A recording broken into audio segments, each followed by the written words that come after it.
আমার পরিবারে আমার মা আছে, আমার ছোট বোন আছে, ওদেরকে ছাড়া আজকে ইফতারি করতে হবে এখানে প্রথম রোজায়।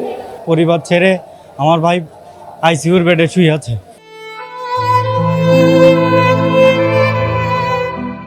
পবিত্র রমজান মাসের প্রথম রোজা, বিকেলের আলো ধীরে ধীরে ম্লান হচ্ছে। হাসপাতালে ওয়ার্ডে বসে শিশু শান্তাকে কোলে নিয়ে অনিশ্চিত অপেক্ষায় আছেন তার মা। আর কিছু সময় পরে ইফতার। অন্য বছরগুলোতে এই দিনটিতে পরিবার পরিজনকে নিয়ে ইফতার আয়োজনে ব্যস্ততায় সময় কাটলেও এবার তাকে থাকতে হচ্ছে হাসপাতালে বেডের পাশে।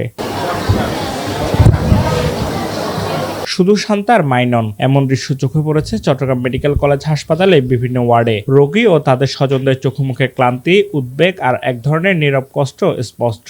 পরিবার থেকে দূরে, পরিচিত পরিবেশের বাইরে, হাসপাতালের দেয়াল ঘেরা বাস্তবতায় প্রথম রোজায় ইফতার তাদের জন্য এক অন্যরকম অভিজ্ঞতা। হাসপাতালে শিশু ওয়ার্ড, মেডিসিন ওয়ার্ড কিংবা জরুরি বিভাগের সামনে বিকেলের দিকে ভিড় কিছুটা বাড়তে দেখা যায়। সবার মাঝে রয়েছে এক ধরনের নীরবতা, যেন আনন্দের চেয়ে দায়িত্ব আর দুশ্চিন্তায় এখানে বড় হয়ে উঠেছে।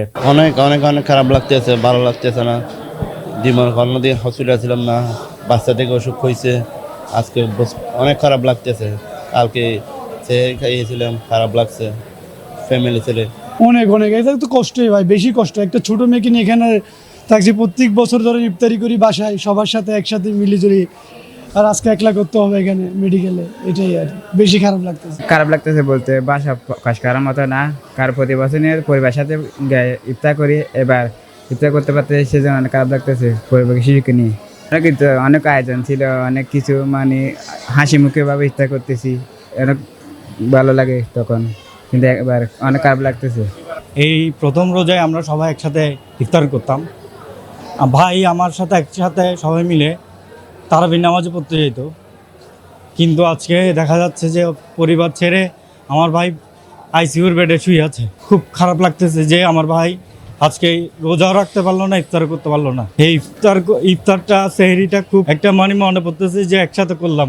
চট্টগ্রাম মেডিকেল কলেজের বিভিন্ন ওয়ার্ড ঘুরে দেখা যায় কেউ নামাজের প্রস্তুতি নিচ্ছেন, কেউ ফোনে পরিবারের সঙ্গে কথা বলে মন শক্ত করার চেষ্টা করছেন। হাসপাতালের পরিবেশে ইফতার আয়োজন যতই সীমিত হোক, সবার মনে একটাই প্রার্থনা, প্রিয়জন যেন দ্রুত সুস্থ হয়ে ঘরে ফিরুক। Safayet Morshed, news day 24।